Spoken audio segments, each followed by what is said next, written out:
Ya está con nosotros Víctor Manuel Santiago Plata, que es el ponente de esta conferencia. Me presento, soy el doctor Arturo de la Cruz, soy el director general de la empresa CCBio, el organizador de este evento. Y bueno, en esta ocasión la plática se titula Técnicas de muestreo genético no invasivo para el estudio de vida silvestre, aplicaciones y recomendaciones para la recopilación de datos. Como les comentaba, es impartido por Víctor Manuel Santiago Plata, que es ecólogo por la Universidad Juárez Autónoma de Tabasco. Tiene también una maestría en manejo y conservación de bosques tropicales y biodiversidad en el Centro Agronómico, Tropical y de Investigación y Enseñanza, CATI, que está ubicado en Costa Rica, y actualmente estudia el doctorado en recursos naturales por el Departamento de Ciencias de Pesca y Vida Silvestre en la Facultad de Recursos Naturales de la Universidad de Idaho, en Estados Unidos. Entonces, es el que nos acompaña. Bienvenidos a todos. Veo que se van integrando poco a poco. Les comento un poquito de la conferencia. Ahorita en lo que Víctor está dando su conferencia, su ponencia, ustedes tienen una sección de chatear, pero también tienen una sección de preguntas y respuestas. Si alguno de ustedes tiene alguna pregunta, puede irlas escribiendo allí. Si se da tiempo al final de la sesión también, a lo mejor podríamos habilitar el micrófono para algunos de ustedes que requieran hacerle la pregunta de forma directa al ponente. Ahí les pediría que al final, cuando pasemos a la sección de preguntas, levanten la mano para que le podamos dar el permiso de audio a todos ustedes. Pero pueden, al menos para las preguntas más generales, pueden escribirlas en la sección de preguntas y respuestas y al finalizar, pues las atendemos, todas ellas. ¿Sí? Entonces, bienvenido, Víctor, y pues, si gustas, adelante con tu ponencia.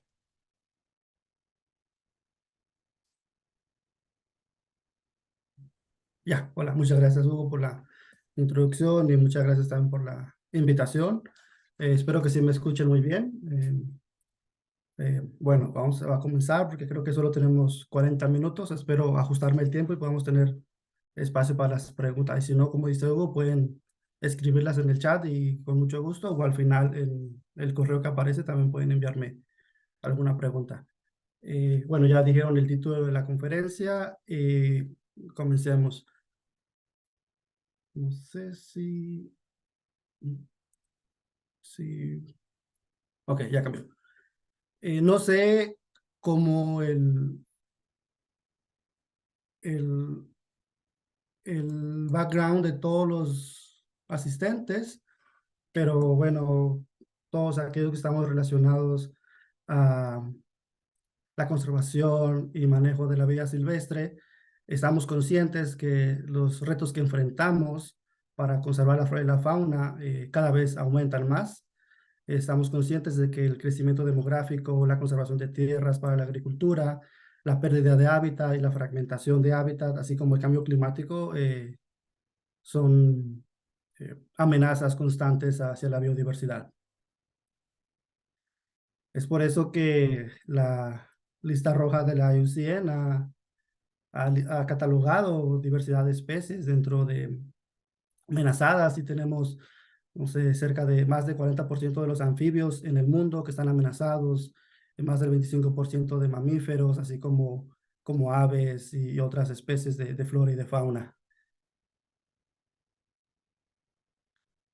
Es por eso que debemos buscar nuevas alternativas para el monitoreo y la conservación y manejo de la biodiversidad. Hay enfoques tradicionales, los tenemos desde el monitoreo de rastros, actualmente también estamos usando cámaras trampa, pero un enfoque que ha ido ganando mucha fuerza, mucho impulso es el monitorear a nivel genético. Y eso es muy importante porque se ha reconocido que las presiones hacia la biodiversidad, una de estas que es, como les comentaba, la deforestación, la fragmentación de hábitats naturales, conducen a que las poblaciones silvestres se encuentren aisladas y les cueste mucho trabajo desplazarse entre los diferentes parches que se van formando en la matriz del paisaje. Estas, esas matrices del paisaje pueden afectar a procesos ecológicos como los tamaños poblacionales se van reduciendo, pueden también modificar los patrones de dispersión porque ya no es tan fácil para algunas especies desplazarse, así como los patrones de reproducción porque ya no es tan fácil para ellos encontrar pareja para la reproducción. Y a su vez, esos procesos ecológicos también van a influir en los procesos evolutivos de las especies. Va a aumentar la deriva genética, lo que va a hacer que los cambios de las frecuencias alélicas de una población sean mayores y se vayan perdiendo. También va a influir en el flujo de genes que está relacionado a los patrones de dispersión, dependiendo de las especies o de la especie que tenga mayor o menor habilidades para dispersarse.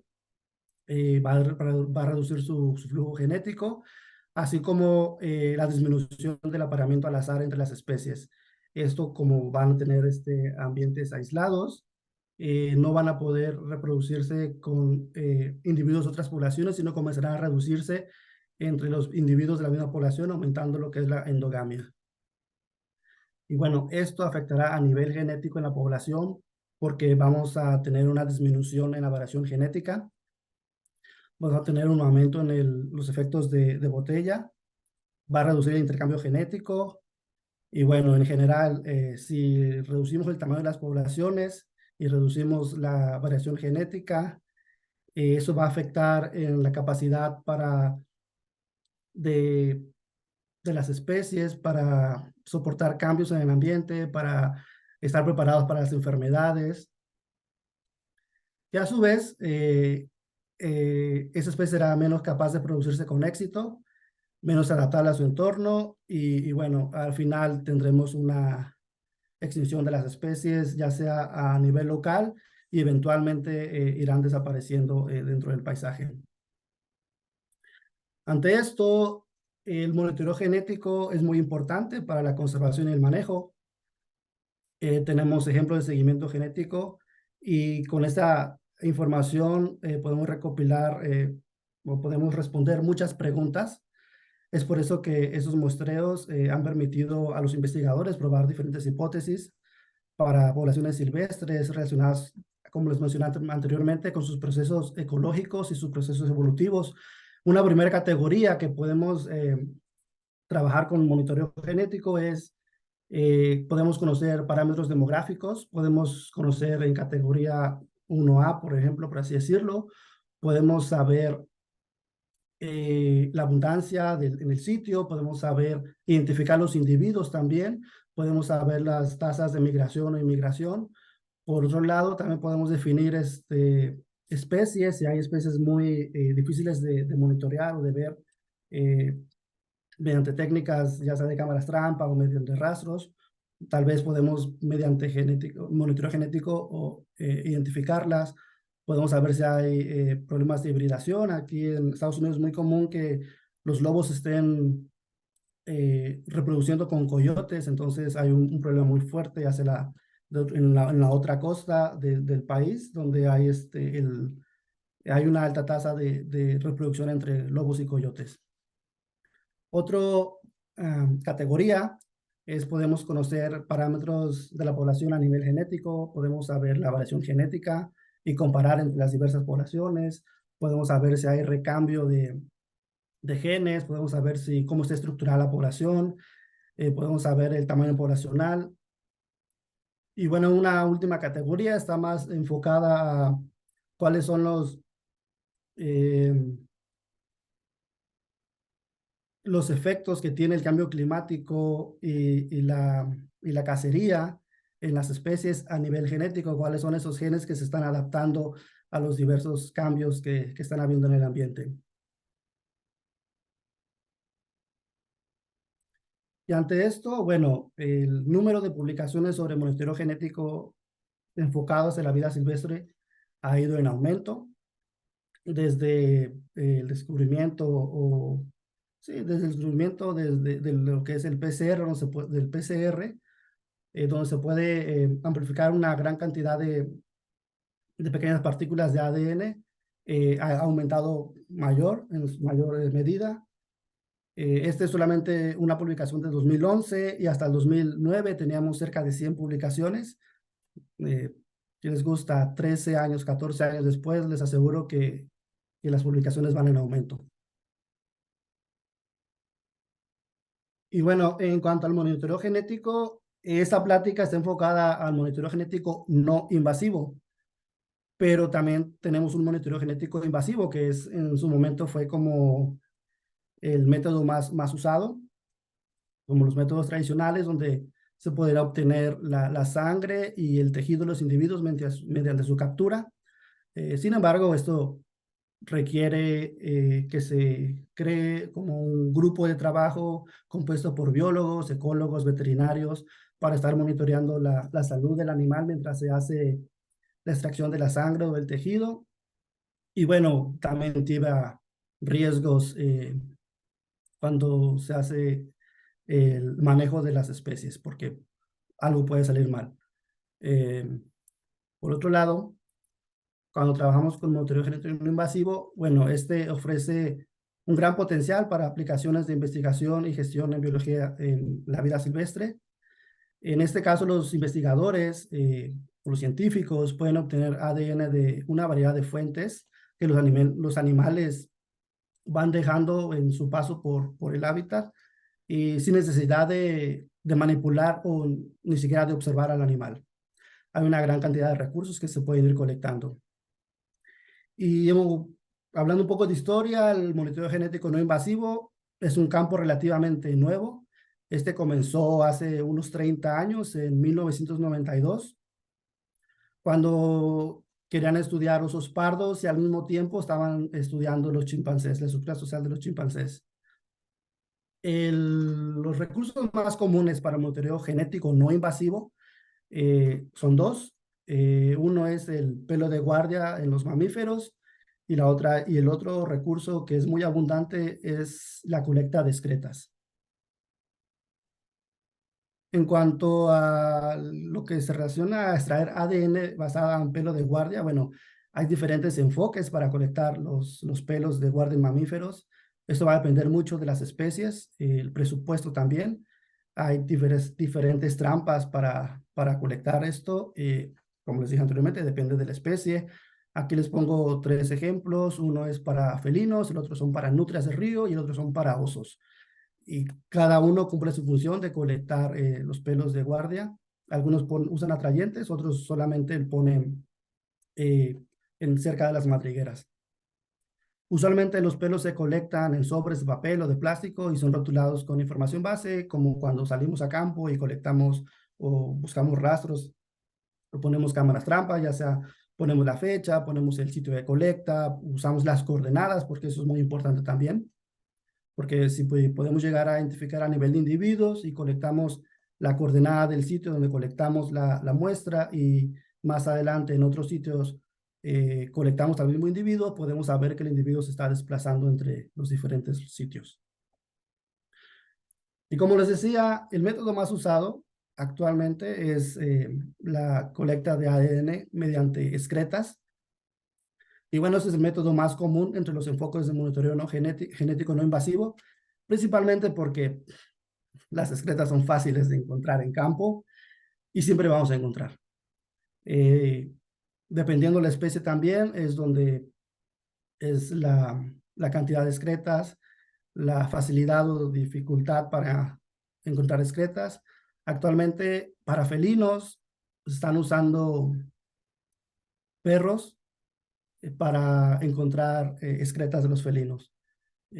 Un ejemplo, una persona en una semana puede encontrar 10, 15 excretas de felinos, pero si tenemos un perro o de esos perros entrenados para la búsqueda de excretas, podemos llegar a tener hasta 500, 600, 800 excretas en esa semana.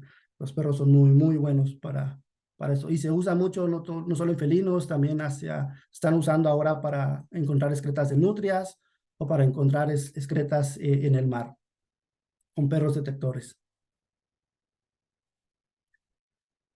Y bueno, es importante cuando trabajamos con excretas, conocer la excreta o conocer la biología de nuestro animal. De izquierda a derecha, en esta diapositiva, por un lado tenemos, de izquierda a derecha comenzamos con una excreta de nutria, que es muy fácil de identificar porque el olor es característico, huele como a pescado y siempre vas a encontrar escamas o restos de huesos de peces. La del medio es una excreta de coyote, vas a encontrar realmente pelos y otros componentes, y finalmente tenemos una excreta de venado. Cuando colectamos las excretas, es preferible colectar las excretas frescas. Siempre es preferible colectar excretas frescas. Y la amplificación del ADN en las excretas va a variar dependiendo la especie, la dieta y el sitio de colecta. Para eso es importante tener en cuenta cuáles van a ser como los protocolos de colecta y preservación de ADN en excretas. Hay una variedad de soluciones salinas o soluciones químicas que se usan para preservar las excretas, así como una variedad de métodos de colecta. Ya sea que colectemos la excreta directamente, una pequeña cantidad como del tamaño de un borrador de lápiz es suficiente, y la colocamos en un tubo con con una solución que nos preserve el ADN. De igual se pueden usar palillos o agitadores para café de madera para colectarlas en caso que queramos reducir los costos, no usar tanto plástico como los guantes. Igual, si estamos en campo, podemos usar alguna ramita que esté de algún árbol para colectar, siempre procurando no tocar con nuestras manos eh, las excretas. Se pueden usar pinzas también para colectar, pero es importante que cuando volvamos a colectar, las pinzas ya hayan sido esterilizadas. En campo se pueden esterilizar directamente, enjuagando las pinzas, limpiándolas y luego poniendo las pinzas a la llama de algún encendedor por un par de segundos. Como les decía, la temperatura es muy importante para colectar las excretas. Cuando trabajamos en ambientes tropicales, pues las excretas se pueden degradar y secar muy rápidamente. Cuando trabajamos en la nieve, se mantienen un poco más frescas. Otro enfoque puede ser también el uso de hisopos de algodón. En este caso no colectamos la excreta o no colectamos el material fecal y lo ponemos en el tubo. En este caso lo que hacemos es hacer un barrido con el hisopo por encima de la excreta, y luego colectamos la punta del hisopo igual en un tubo con una solución que preserve el ADN. Pero no solo están las excretas y los pelos de guardia, también hay otra variedad de recursos para obtener ADN mediante muestreo genético no invasivo. Por ejemplo, tenemos la saliva, tenemos la plumas de aves que dejan en los nidos, podemos de cascarones de huevo, de tortuga o incluso de aves.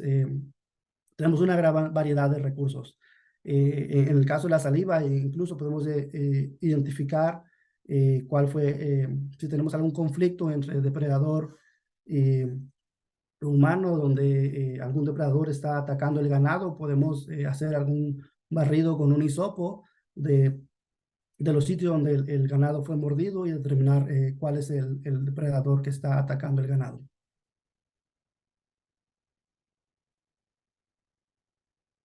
Y bueno, este enfoque puede ser usado para identificar la presencia de especies crípticas, raras o esquivas, contar e identificar individuos, determinar el género de un individuo colectado, identificar los elementos de la dieta, o se puede también usar para evaluar la diversidad genética, la estructura de población, el sistema de apareamiento. Realmente es un campo o un enfoque con muchos beneficios. Eso es por el lado de la conservación, del lado de obtener información para la conservación y el manejo, pero también lo que requiere a nuestros bolsillos. No se requiere la captura de los animales, tampoco se requiere un entrenamiento para todo el grupo, simplemente es un entrenamiento eh, muy base para colectar los individuos, para colectar las muestras. Eso reduce costos. De igual forma, elimina todo el papeleo, porque no es lo mismo tramitar un permiso de colecta para la captura, contención y extracción de sangre o de tejido de los animales a colectar un permiso de colecta para excretas o para pelos. Eso es muy, muy diferente y menos engorroso en el caso del muestreo no genético, muestreo genético no invasivo.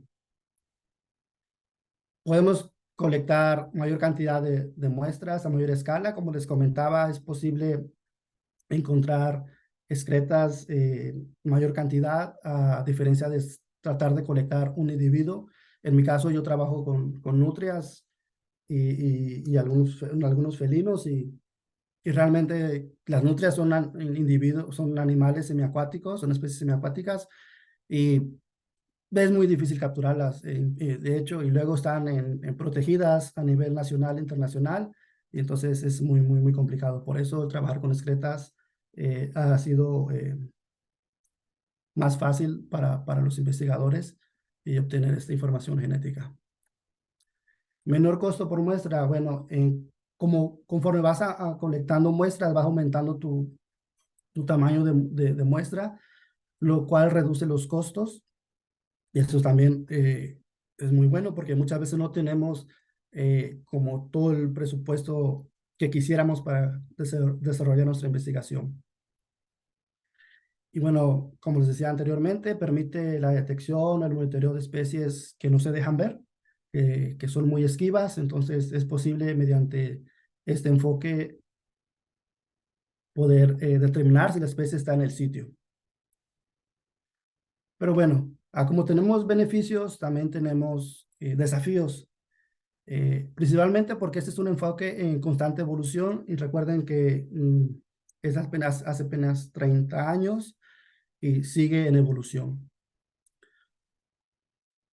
Uno de los desafíos es aumentar la tasa de éxito para amplificación de ADN mediante el PCR. Y esto es porque entre especies puede variar. Entonces es importante establecer protocolos específicos para cada especie y para cada ambiente. Además, muchas veces el riesgo de contaminación es alto, sobre todo porque estamos en campo y colectamos las muestras y ya pueden haber sido degradadas por el sol, por la lluvia, por la humedad. Es importante cuando realicemos y procesemos las muestras en el laboratorio, tengamos un laboratorio exclusivo para muestras que fueron colectadas mediante el muestreo genético no invasivo. De igual forma, tenemos que establecer protocolos para disminuir la tasa de error, sobre todo cuando hacemos la amplificación por PCR. Muchas veces tenemos muchos errores en el genotipado de las muestras que nos dificultan como la identificación de los individuos. Mejorar los métodos de colecta y preservación de las muestras. Como les dije, cada especie, cada ambiente es único, entonces tenemos que mejorar eso y establecer protocolos para cada proyecto. Se recomienda, en este caso, cuando trabajamos con monitoreo genético no invasivo, hacer un muestreo piloto o muestreo prospectivo. Y siempre es importante probar al menos dos protocolos diferentes de colecta y preservación. Y ya teniendo estos dos protocolos, podemos comparar entre ellos cuál sería el mejor protocolo para entonces sí invertir nuestros esfuerzos de colecta en un área mayor. Un ejemplo de esto es algo que estoy trabajando en mi proyecto de investigación. Llevamos un experimento en Costa Rica con nutrias de río. Trabajamos en el norte de Costa Rica, en el Parque Nacional Tortuguero. Trabajamos con esta especie porque las nutrias de río no tropicales o en general las nutrias de río tienen tasas de amplificación de ADN nuclear muy bajas. Estamos entre el 40 y el 45%. A comparación de otros carnívoros, como les comenté, el coyote o los lobos, sus tasas de amplificación son muy altas. Incluso, igual, durante el proceso de mi tesis, estuve trabajando con excretas de un felino en Perú y nos enviaban muestras muy, muy, muy degradadas y aún así la amplificación por PCR fue mayor que cuando tomaba muestras frescas de la nutria. Y lo que queríamos era como responder dos preguntas muy importantes que están asociadas a los protocolos. Una era ¿qué protocolo de colecta nos generaría las tasas de éxito más altas para amplificación por PCR? Y la otra era ¿qué protocolo de colecta nos produciría las tasas de error más bajas para amplificación del ADN nuclear? Fuimos a Costa Rica. El Parque Nacional Tortuguero es un ambiente tropical perfecto para comparar esos protocolos. La temperatura promedio va entre 25 y 31 grados Celsius. La precipitación y humedad es alta. De hecho, en muchas veces eh, se inundan las comunidades ahí. El único acceso es por medio de avioneta o por lancha de motor, porque todo está compuesto por canales. ¿Y cuál fue nuestro enfoque de muestreo? Bueno, hicimos 2 temporadas de muestreo en 2021 y 2022. Y como les comentaba, utilizamos 2 métodos de recolección y almacenamiento. Para el protocolo 1, lo que hicimos fue colectar materia fecal de múltiples ubicaciones de las excretas de la nutria y las almacenamos en un tubo de 2 mililitros con una solución que contenía preservantes. Les llamamos DIETS. El otro protocolo fue de la misma excreta. Usamos un hisopo de algodón y solamente barrimos por encima de la excreta, tratando de colectar la capa que cubre la excreta. En este caso usamos las excretas más frescas. Y colectamos la punta del hisopo en un tubo de 2 mililitros, igual llenos con una solución que contenía ahí diversos reactivos. Al final colectamos 50 muestras de ADN fecal en duplicado. Colectamos tanto materia fecal como este barrido con hisopos. Nuestro procesamiento en las muestras en el laboratorio fue como les comentaba. En el laboratorio tenemos un laboratorio exclusivo para muestras de ADN de baja calidad.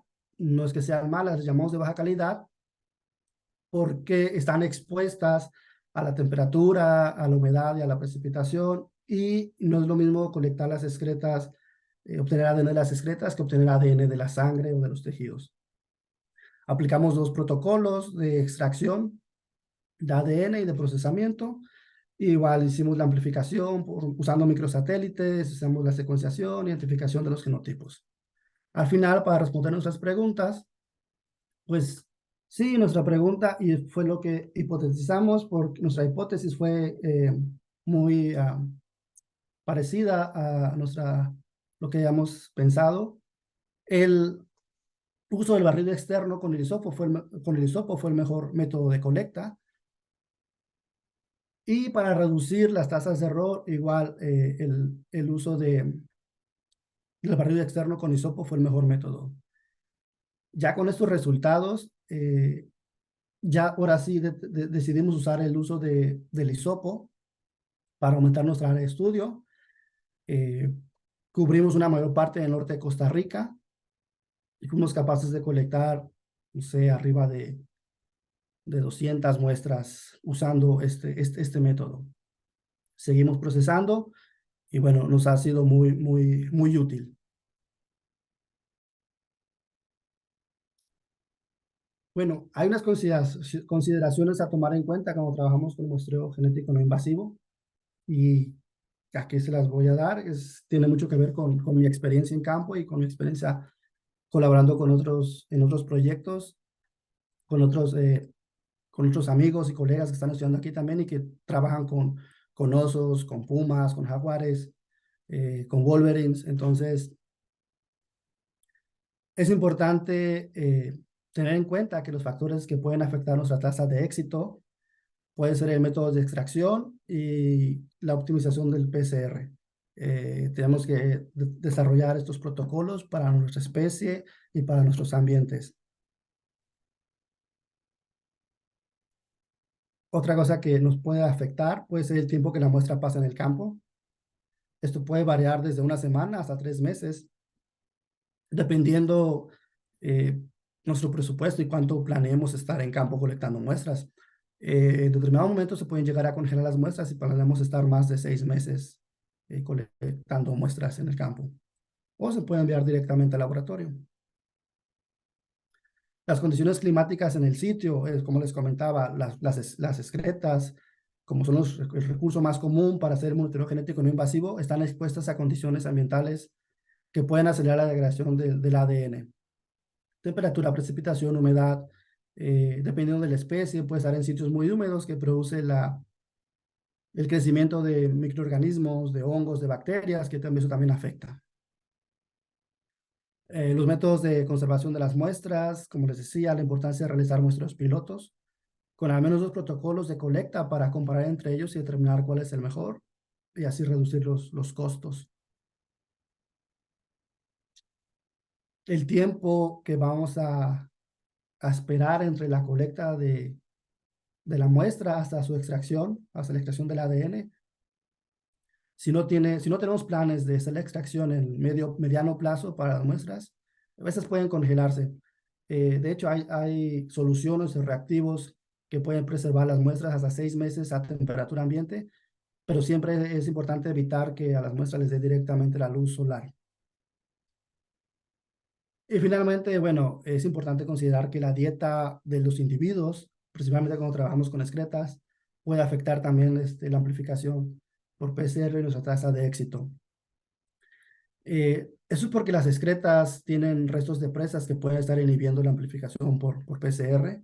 Se han realizado estudios aquí cerca de la universidad donde tienen osos en cautiverio y los investigadores estuvieron alimentando a los osos por diferentes semanas, proporcionándoles diferentes tipos de dieta.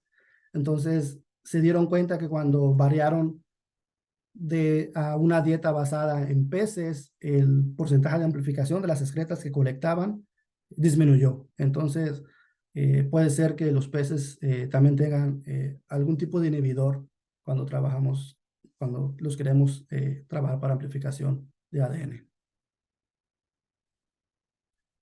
Y bueno, hasta aquí es todo lo relacionado a muestreo genético no invasivo cuando trabajamos con excretas, que es el método más usado. Ya les mostré también de pelos de guarda y otros métodos. Pero generalmente si ustedes van a la literatura, van a encontrar que muchos artículos usan las excretas para trabajar o para responder preguntas a nivel genético. Ahora, hay otros enfoques también que podemos trabajar sin necesidad de manipular los animales, que también son muestreos genéticos no invasivos. Y uno de ellos es uno que está creciendo súper rápido y es el ADN ambiental, eDNA, y este se usa para muchas aplicaciones en ecología y conservación. Y esto es porque los científicos ahora pueden colectar muestras de suelo, de agua o de nieve y determinar cuáles son las especies que están en el sitio. Aquí les muestro un pequeño figura donde básicamente resume los pasos que siguen. La nieve, por ejemplo, huellas impresas de nieve, podemos determinar individuos y el sexo. A principios de año, uno de los colaboradores de aquí en el proyecto de laboratorio de la universidad viajó a Alaska y nos estuvo colectando las huellas de los osos que dejan en la nieve, las colectaban, las ponían en una bolsa y las enviaban al laboratorio para analizar, pudieron identificar individuos y hasta el sexo de los individuos mediante las huellas impresas en las nieves de los osos polares. De igual, si tenemos muestras de agua, podemos identificar las especies presentes en el sistema o podemos determinar si hay especies invasoras. Igual podemos trabajar con muestras de suelo, de tierra, agua del mar para identificar las especies presentes en los sitios. Y es todo un proceso que se sigue cuando trabajamos con tipos de muestras. Un ejemplo es este artículo que me gustaría mostrarles así muy rápidamente. Los autores aquí querían responder 2 preguntas. La primera era si podían recuperar ADN de mamíferos terrestres a partir de muestras de la superficie del suelo. Y la segunda era si los resultados eran de las muestras de suelo después de extraer el ADN eran comparables con el de las cámaras trampas que habían puesto en el sitio. Ellos trabajaron en la Reserva Biológica de Jasper en California y colocaron 18 cámaras trampa para el monitoreo de la biodiversidad. Las cámaras estuvieron trabajando ahí desde el 2019, ese artículo creo que es del 2020, entonces un periodo muy largo de trabajo con las cámaras trampa. Y cuando pusieron las cámaras trampa, de igual forma, colectaron 2 muestras de suelo de cada sitio donde estuvieran las cámaras trampa. Con esto para tener comparar entre cámaras trampa y las muestras de suelo. Como les mencioné anteriormente, colectaron las muestras de suelo, las enviaron al laboratorio, hicieron la extracción del ADN, la amplificación. En este caso utilizaron primers universales que contienen eh, especies terrestres o plantas o invertebrados. Hicieron la secuenciación del ADN y ya luego fue un trabajo muy, muy fuerte de bioinformática donde se sentaron frente a la computadora, estuvieron trabajando en R, generando códigos para buscar primero el filtrado de secuencias, luego buscar las secuencias que fueran compatibles con sus resultados, luego revisar los análisis, hacer filtrados. Al final, enumeraron los mamíferos encontrados de las muestras de suelo y trabajaron con los mamíferos que habían encontrado en las cámaras trampa para compararlos entre sí. ¿Y qué fue lo que encontraron? Bueno, en total encontraron 27 especies utilizando ambos métodos. Y de las 27 especies, 14 especies eran especies compartidas. En el caso de las cámaras trampa, identificaron 3 especies únicas. Y cuando trabajaban con muestras de suelo y extraían el ADN, encontraron igual mayor número de especies. En este caso eran 10 especies. Y bueno, para responder sus preguntas, sería, ¿se puede recuperar ADN en mamíferos terrestres a partir de muestras de la superficie del suelo? Su respuesta fue sí. Y si los resultados eran comparables entre métodos, y al parecer sí, aunque con una mayor proporción de especies mediante el uso de suelo. Otro enfoque que también está creciendo súper rápido y también tiene que ver con muestreo genético no invasivo, al menos de las especies, cuando hacemos este listado de especies para conocer la biodiversidad de los sitios, es el uso de invertebrados. Aquí podemos obtener información genética y conocer la biodiversidad de determinado sitio colectando las moscas, los mosquitos, las sanguijuelas, y luego los procesamos en el laboratorio para obtener el ADN de las especies de las que se alimentaron. Es un método que ha comenzado a crecer, como les dije, súper rápido, y se ha estado utilizando para conocer la diversidad de mamíferos en diferentes sitios, en este caso en el norte de Borneo, donde utilizaron sanguijuelas colectadas en diferentes sitios de colecta. Aquí no les voy a poner un ejemplo porque ya vamos un poco atrasados en el tiempo. Solo estoy dejando estos artículos que son muy, muy buenos, ojalá puedan revisarlos. Este otro artículo también es muy bueno porque utilizaron 3 diferentes especies de insectos para determinar la biodiversidad en diferentes sitios en Brasil. Este laboratorio en Oregon es dirigido por Portal.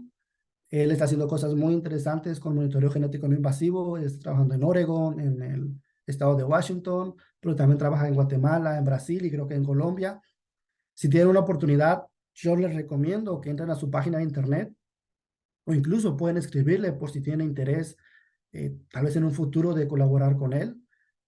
Tal es una persona súper amable y siempre está pendiente de sus redes sociales, entonces tal vez en una de esas le responda. Y bueno, otro enfoque que también está ganando mucho auge en esto del monitoreo genético no invasivo es el análisis de dieta basado en códigos de barras de ADN. Esto es porque podemos procesar una gran cantidad de muestras y podemos llegar a identificar la dieta, ya sea a nivel de población o la dieta a nivel de individuo o la dieta a nivel de comunidades. ¿Cómo funciona esto? Bueno, esto funciona de la siguiente manera. Podemos colectar las excretas, ya sea en campo, eh, ya sea los que colectemos las excretas de coyote, de lobo, de jaguar o de nutrias. de manera no invasiva, o cuando trabajamos con, no sé, con murciélagos o con ratones, con roedores, podemos colectar la excreta directamente del individuo. Posterior a eso, vamos al laboratorio, hacemos la extracción de ADN y nuestros protocolos ya establecidos,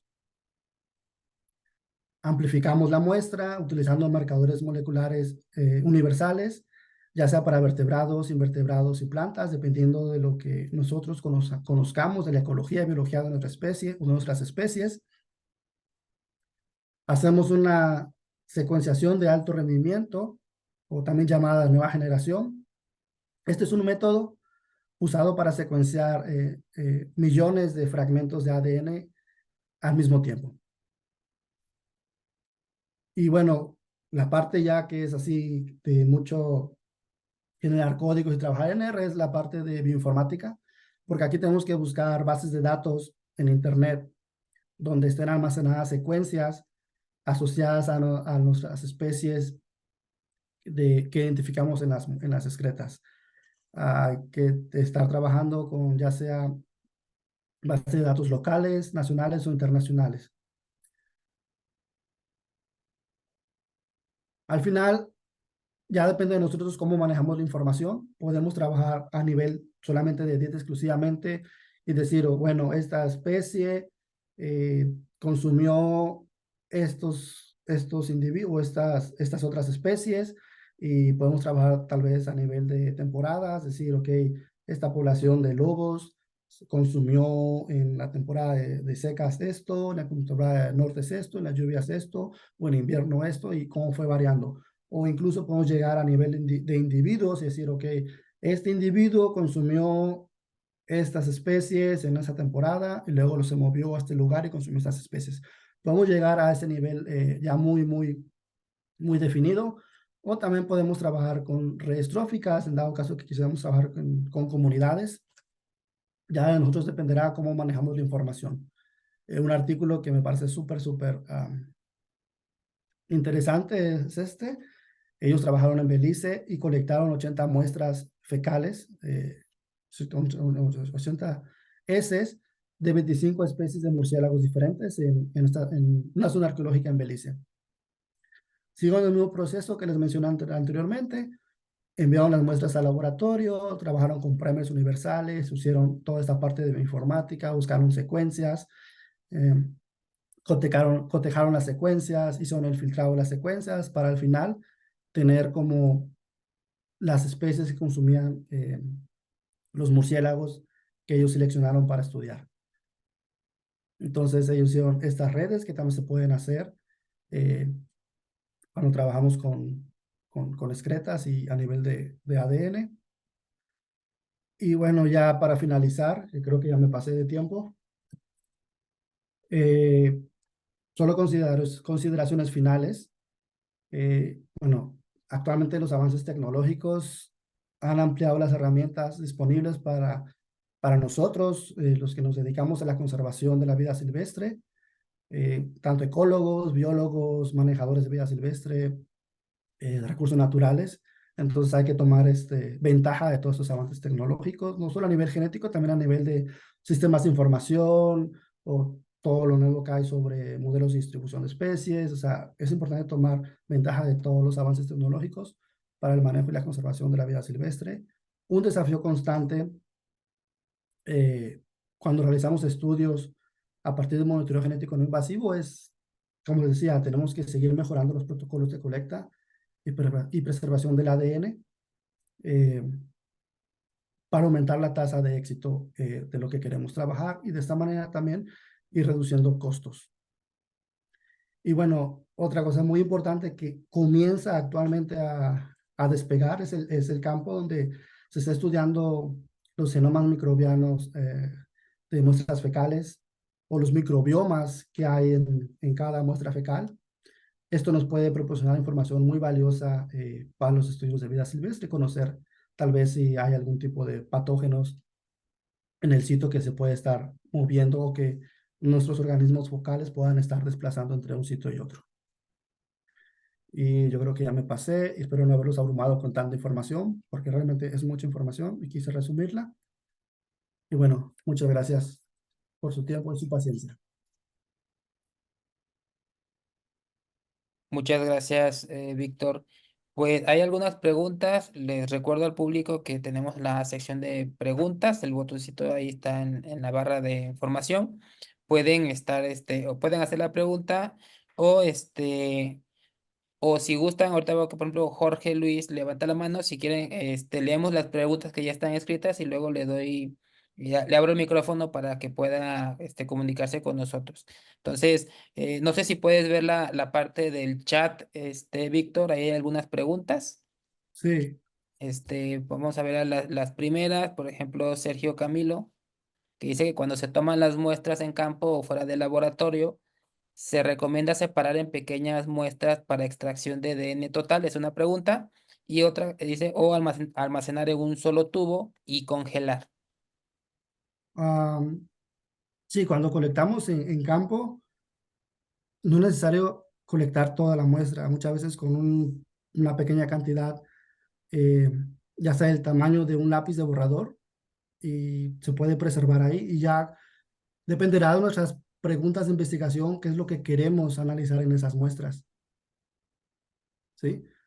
Hay, por ejemplo, un estudio donde querían comparar qué método era más eficiente, el método, por decir, mecánico o manual de colectar toda la muestra, lavar la muestra, identificar, como se hacía antes, con un microscopio, cuáles son los individuos, o con una pequeña cantidad de muestra de fecal y ya luego pasarlo por todos los procesamientos de metabarcoding. Entonces, va a depender mucho de nuestra pregunta de investigación. Pero sí, una pequeña muestra creo que es suficiente.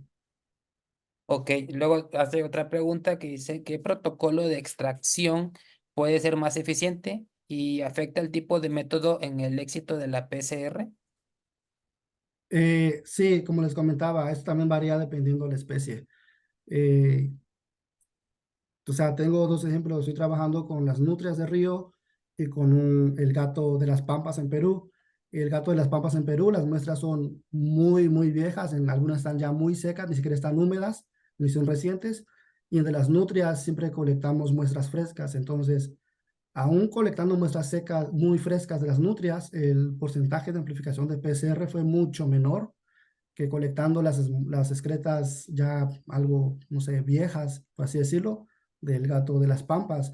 No sé, una comparación entre un 44% de amplificación usando las excretas de nutria frescas a un, creo que fue 80% de amplificación usando las muestras del gato de las Pampas, ya está más como viejas. Entonces varía mucho la especie, varía mucho la dieta, varía mucho las condiciones ambientales, la temporada en que haga la colecta, todo eso varía y todo eso influye. Ok, de hecho también comenta que si se pueden mantener muestras fecales en los buffers de lisis de los respectivos kits o, digo, si no tienes una solución conservadora. Muchos de los buffers que utilizamos están asociados a los que vienen en los kits. Entonces, sí, se usa mucho. Por ejemplo, cuando usamos el barrido por hisopo, utilizamos el buffer que viene en los kits para preservación de tejido. Entonces, sí se puede usar, pero también te digo, tiene que ver mucho con los protocolos que vas siguiendo. Es importante como hacer una revisión de cuáles son los protocolos más que funcionan mejor.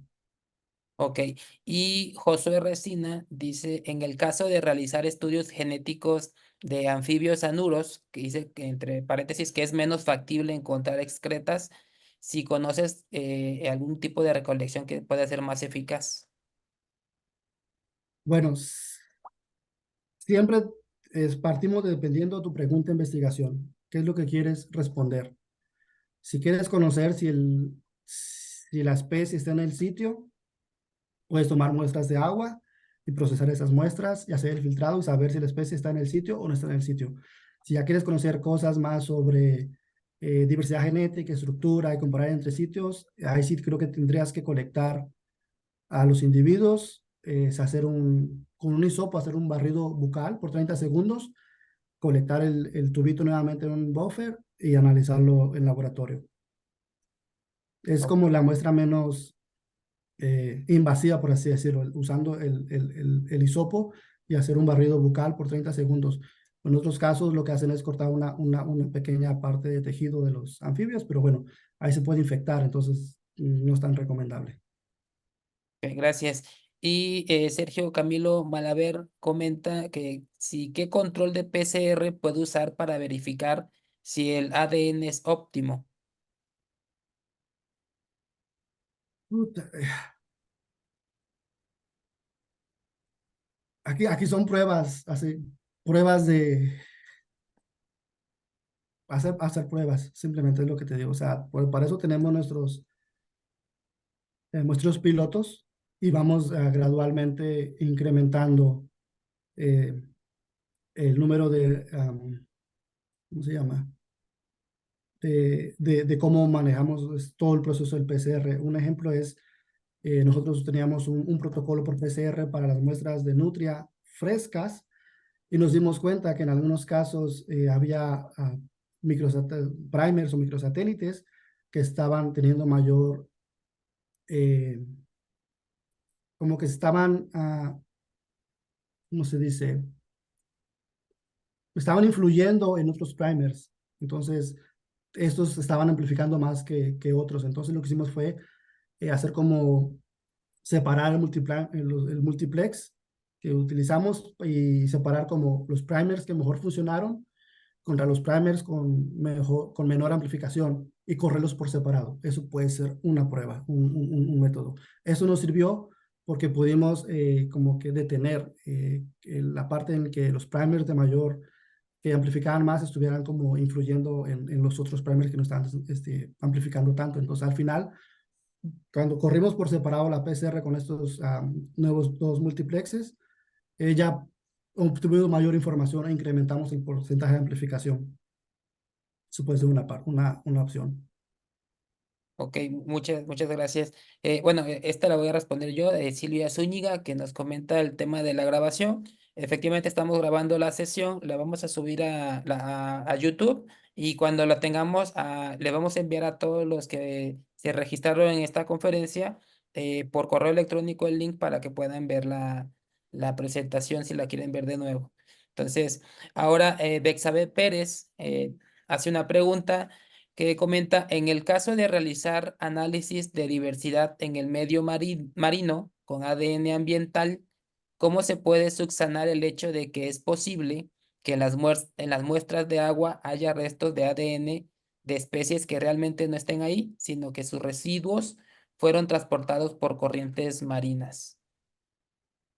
Bueno, esa es una muy buena pregunta.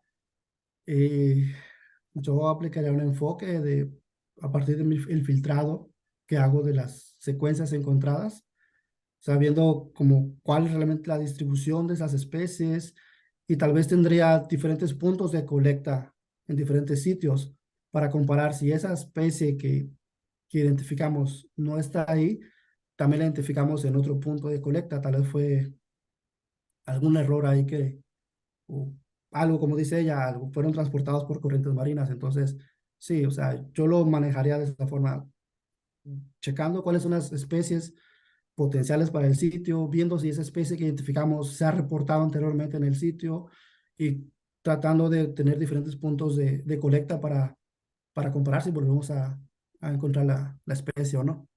Es una manera de subsanar esa parte. Ok, muchas gracias, Víctor. Tengo otra pregunta de Sergio Albino que dice, ¿estos métodos son recomendables si quiero secuenciar SNPs u otro marcador genómico? Se ha estado trabajando con SNPs, con muestras fecales. eh, no son tan potentes como cuando trabajamos con tejido y con sangre. Se puede hacer, pero como les decía, son muestras consideradas de baja cantidad y calidad de ADN. Entonces sí tendríamos, nos darían tal vez muchos dolores de cabeza y tendríamos que estar como tomando decisiones si consideramos o no consideramos la muestra, pero sí lo han estado trabajando, sobre todo con SNPs. Ok, muchas gracias. Igual muchas gracias a todos por sus preguntas. De eso veo que todos están muy interesados, tienen muchas preguntas. José Abraham dice, para el monitoreo de nutrias, ¿funcionaría también a través del análisis de muestras del sedimento de ríos y lagos? Sí, claro, se está haciendo mucho también en otros países en Asia, aquí en Estados Unidos se hace también mucho. Se colectan eh, cerca de la ribera de los ríos, donde sitios potenciales donde la nutria podría estar y donde no encontramos excretas o rastros. Y se podría tomar como sedimento, muestras de sedimento y muestras de agua y analizarlo para determinar si la nutria está presente en el río. Sí, sí, claro, sí se puede. Ok, gracias. Irving Montañez comenta, en el caso de aves, las plumas se deben saber de qué especies son, así como las excretas. Eh, Creo que eso depende mucho también de tu presupuesto. Muchas veces, o sea, realmente es posible identificar a nivel de especie cuando tenemos la excreta o las plumas. Entonces, pues es como un análisis extra, pero no sé, como te digo, son, son enfoques que tratamos de disminuir los costos. Entonces, si sabes la especie de la pluma que estás colectando, tal vez no necesario, no necesariamente puedas determinar la especie mediante el ADN. Si no estás seguro, bueno, entonces sí, usa estos enfoques para determinar la especie. Pero, no sé, por ejemplo, si estoy trabajando con, no sé, un ejemplo, trabajando con murciélagos y capturé el más común, capturé un Artibeus jamaicensis y ya supe que es un Artibeus jamaicensis y ya supe que es un macho, no tendría necesidad de hacer el análisis para identificar la especie o hacer el análisis para identificar el sexo, ¿sí? Porque eso solamente sería como un costo extra a mi presupuesto. Si no estás seguro, entonces sí, identifícala mediante ADN. Gracias. Jazmín Salazar comenta, ¿qué consideraciones para la colecta y extracción de ADN si estamos haciendo ADN total para el estudio de la microbiota mediante metabarcoding? Se dice que son muestras de suelo. Primero es como definir tu protocolo de colecta, cuál se va a ser el proceso que vas a llevar. Como te decía, tienes que determinar cuál es el mejor método. Muchas veces se hace mediante revisión de literatura. ¿Qué están usando? ¿Están usando solamente dos muestras de suelo o están usando diferentes, no sé, tres o cuatro muestras de suelo? Eso ya va a depender de cada protocolo de investigación. Entonces, el ejemplo que te di, ellos colectaron dos muestras de suelo cerca de donde pusieron las cámaras trampa. Pero, por ejemplo, en esta persona, Jennifer Adams, que trabajó con osos polares en Alaska, ella me decía que colectaron 10 pares de huellas de osos polares y los compararon con la colecta de 5 pares de huellas de osos polares para determinar si 5 o 10 pares de huellas funcionaba mejor para identificación de individuos o identificación del sexo de los individuos o qué tanta información me daba. Eso depende también mucho ya de los protocolos establecidos o las metodologías.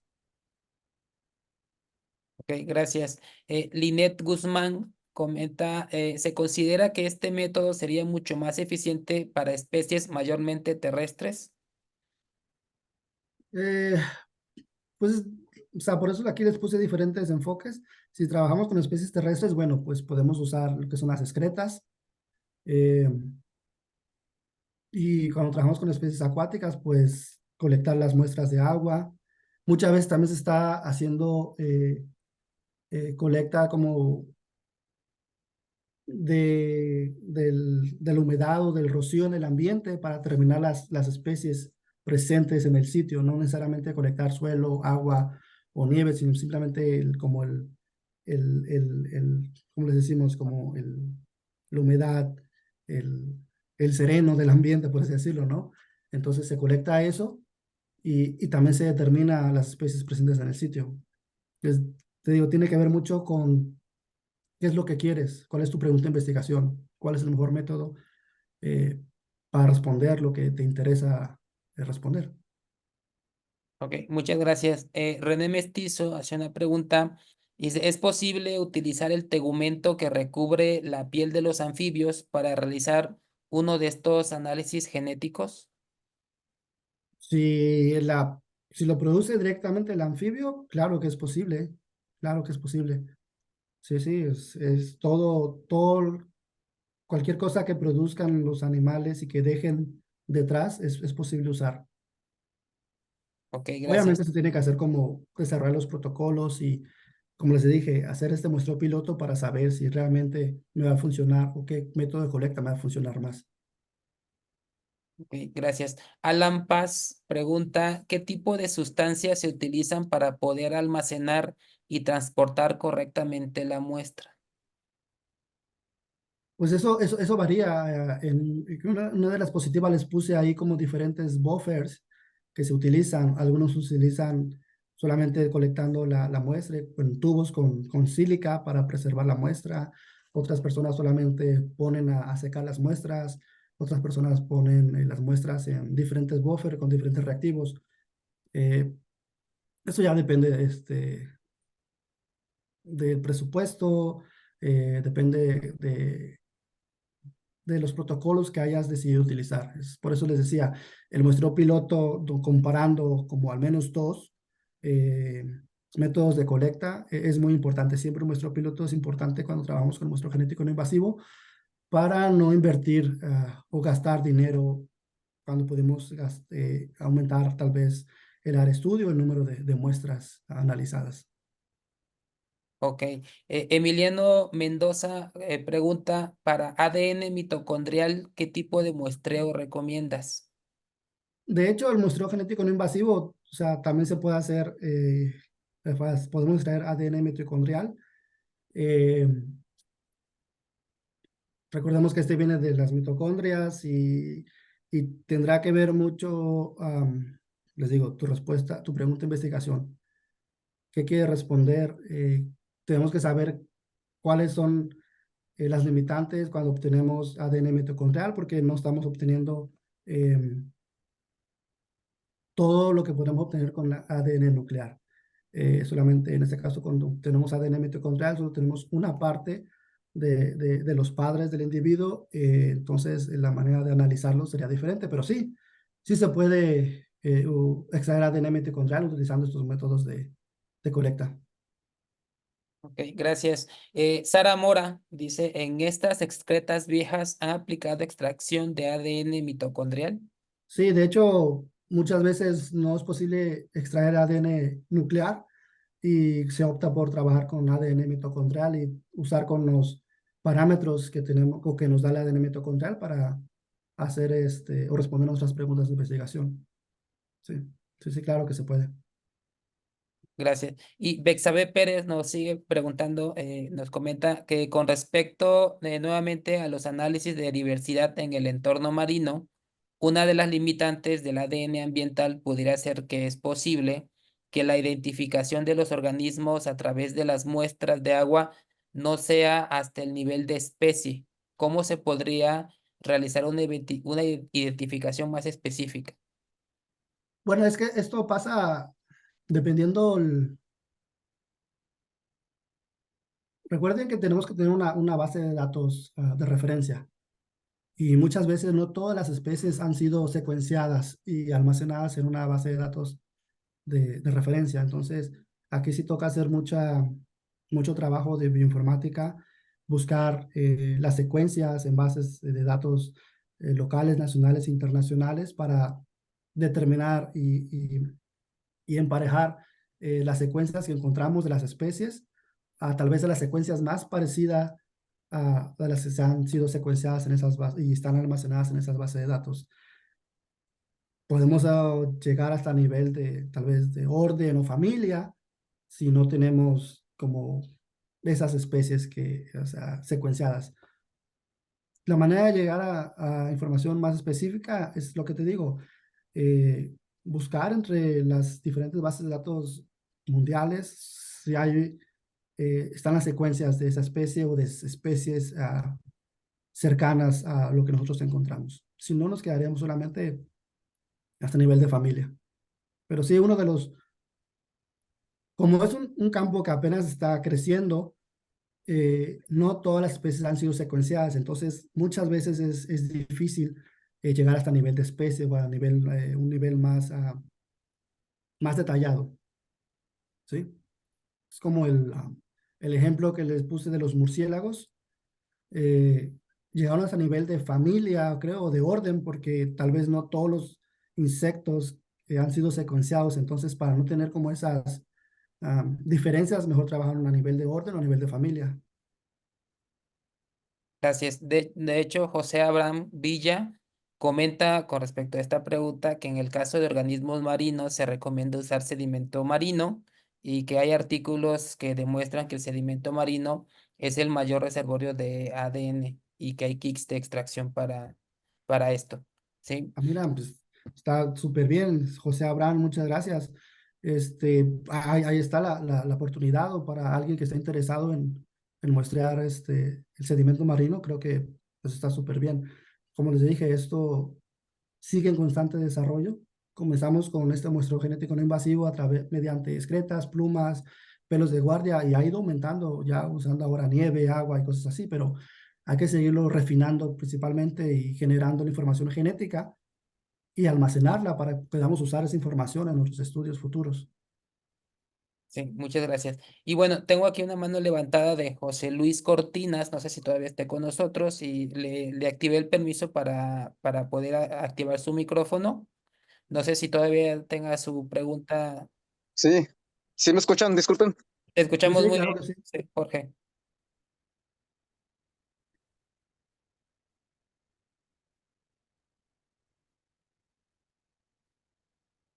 Ya se fue. Bueno, ahorita ya no te escuchamos, Jorge. Te estábamos escuchando. Este,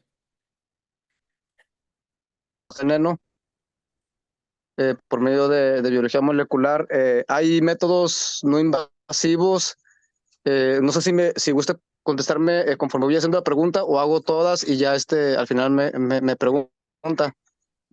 Pues Mm, a ver, vamos, Perdón, dale al final ganas. me responde, no sé cuál sea lo ideal, qué sea lo ideal. Ok, Yo ahí checo esa sería dependiendo de mi tu primera pregunta. pregunta. Ok, la segunda pregunta Ujú. o duda es que, bueno, yo trabajo igual con excretas en aves. Este he estado yo haciendo mi propio método porque va a ser metagenómica con las heces para encontrar patógenos. Entonces, uno de las cosas que me causa conflicto es que, por ejemplo, bueno, todo mi material está esterilizado, pero, por ejemplo, las pinzas o las espátulas con las que colecto las excretas a la hora de estar en campo, pues yo no uso el encendedor para matar todo posible microorganismos que se pueden adherir a las pinzas. Uso microdacil, que es un antiséptico. No sé si esa opción sea buena para mí.